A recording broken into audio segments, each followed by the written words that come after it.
Hello and welcome to part 3 of our 4-part series on the PfMP exam for portfolio management. Who am I? Stephen Mitchell. I'm simply a PfMP certification holder, and these are things that will hopefully help you on your journey. So in part 1, we went over, is the PfMP even right for you? Is it what you thought it was? You have a certain goal. Does this meet that objective? In part 2, we went over the application process. Now in part 3, we're past that point and you are ready to start diving into the content, the material, what it is that you're going to learn. This is the latest edition of, it's called the Standard for Portfolio Management. It's the PMBOK for Portfolio Management. And so why are we even talking about this? Because for the longest time, even the PMI website had the 3rd edition up as the reference material, even though there was a 4th edition out there. So why are we still talking about that? I believe they have since changed that on their website, but there's still people who believe the 3rd edition is what you should be using versus the 4th. So I'm going to give you my opinion on what I believe is the case, but other than that, it's really going to be an analysis to give you the details of the difference between the two so you can make an informed decision yourself. And so we're going to break this up into 2 parts. Part 1 is going to be physically what are the differences in the materials, or if you were to flip page through page, and what are the 4 things that are going to pop out to you as the difference between the two. We're going to end this with 2 things that are conceptually different.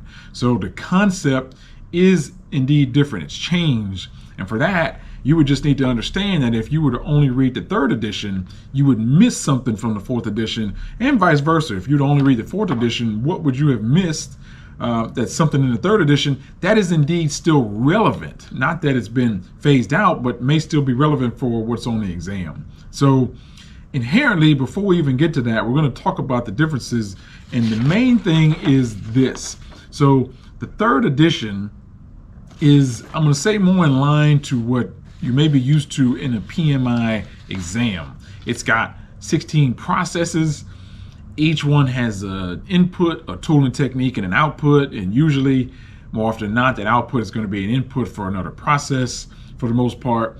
But if you have a photographic memory, or that's how you like to take that information in and know where it goes, and you can physically see it move from left to right and top to bottom, the 3rd edition may be what you need simply because that fits your learning style better. Whereas the 4th edition, they don't have that chart. They didn't remake it. They didn't transform it into something else. It really is discussing more concepts. Even the content may be the same. They don't present it in that manner, so you just have to read through it and understand the concept behind it. So if that's your learning style and you don't like that other chart because you're playing chutes and ladders and things are going here and there, the 4th edition may be more in tune to your learning style. So inherently, I'm going to say, even for the content that has stayed the same, the way it's presented is indeed different. So with that, let's go over 4 things that you will find if you were to just compare page by page or chapter by chapter. Number 1 is that the chapters don't align. So chapter 3 in the 3rd edition is going to be chapter 4 in the 4th edition, and chapter 4 in the 3rd edition is going to be chapter 5 in the 4th edition. So that is the first thing that jumps out to say, wait, what is this additional chapter that's in the 4th edition? That chapter is life cycle. So life cycle has been an entire chapter, and it's not that life cycle is not something that's talked about in the 3rd edition, but for whatever reason, we just have to understand that the powers that be said we need to focus a little bit more in the 4th edition to talk about the life cycle of a portfolio. So understand, if you're only reading the 3rd edition, you may miss that, or you'll see it, but you won't get that focus in that entire chapter on what a life cycle of a portfolio is, even before you start to get into the actual content. What's the second thing that you'll notice that jumps out?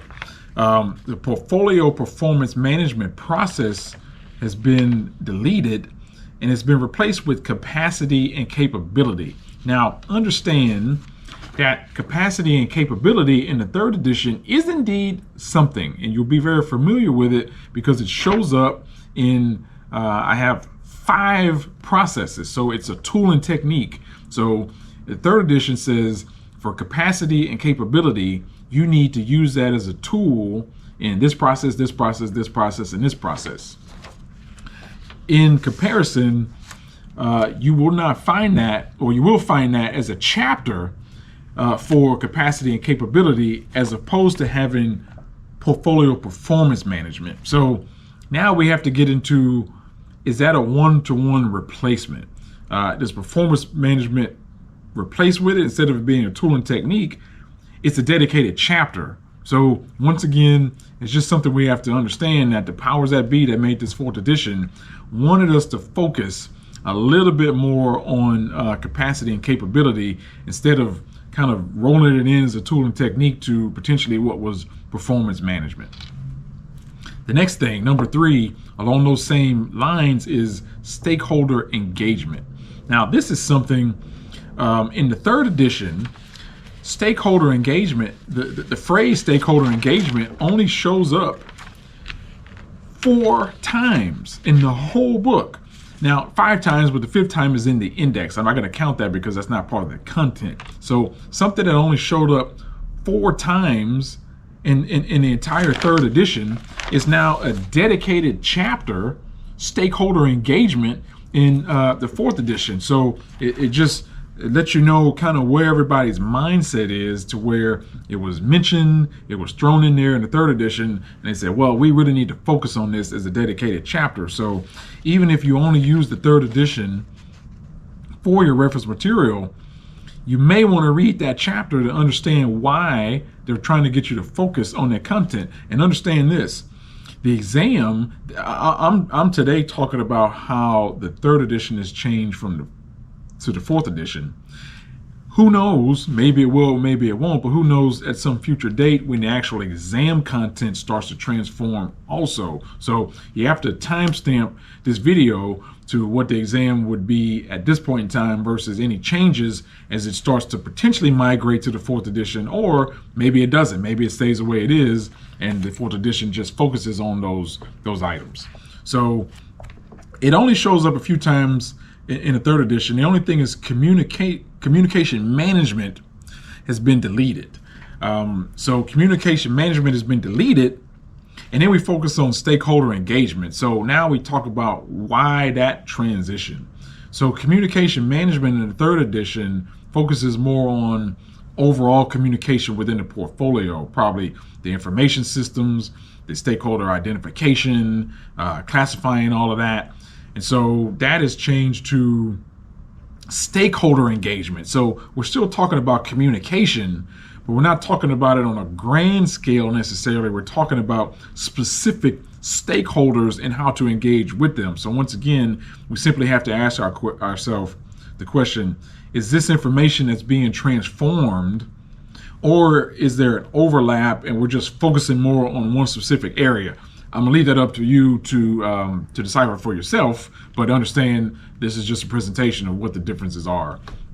And the next is value management has been added as a chapter in the 4th edition. And that one, please bookmark that statement, that value management has been added as a chapter in the 4th edition, because we will talk about why I think that's the case in the 4th installment of this series. But understand that value is a thing in the 3rd edition, but for whatever reason, once again, powers that be said, we've got a dedicated chapter. We need to focus more on value management. Value management is going to be broken out into, all these different components that we want to focus on, and I'll get to in the 4th installment when we talk about the portfolio management content, why I believe that is very important. So now we're going to talk about the differences in concept. So that's the difference between the 2 books as far as the content. The concepts that are different are 2, in my opinion. One is that the process groups have changed. So I have to give the caveat. I said that this chart does not exist in the 4th edition, these 16 processes. That is still the case. However, the only thing that I was able to find or look for in the 4th edition that somewhat resembled this chart, instead of 3 different process groups, there are 4. So now we have to ask the question, now we're changing the whole concept behind the progression of executing our portfolio, because the third edition we have the defining process group, the aligning process group, and authorizing and controlling. The fourth edition, even though it doesn't have the chart, it's split into initiating, planning, execution, and optimization. So just understand there's another process group, and I can't follow necessarily where these 16 processes would be within those 4 different groups. So as a 16 process, we're in 3 process groups. Maybe it's the same 16, but they're in 4. So I can't give you a roadmap of it was in this group here and it's in that group there. But understand that is an inherent difference in the concept of how to execute it from start to finish. Next is risk. Risk, I believe, is a conceptual difference between the two. Risk is in both editions, but in the third edition, it focuses a lot on quantitative and qualitative analysis of risk, where the fourth edition talks about risk on a grander scale or at a higher level, and it focuses on how to balance risk within a portfolio. So it doesn't necessarily deal with identifying it, the tools you should use to analyze it, and coming up with a predetermined action plan if some method is triggered. It deals more with what level is the risk on in your portfolio and how to analyze how big of a risk it is to your portfolio. So they both talk about risk, but they really do come at it from a different angle between the two editions. So like I said, my opinion statement is that you should use both.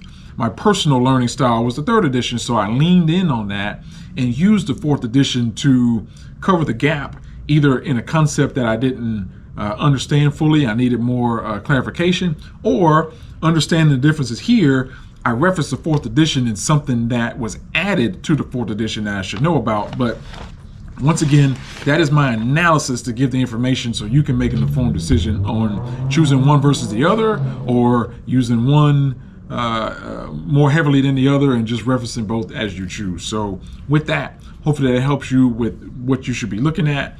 And in the next installment of this 4-part series, we're going to go over specific portfolio management content and what you should expect, some pitfalls on the actual exam. So thank you. See you in the next video.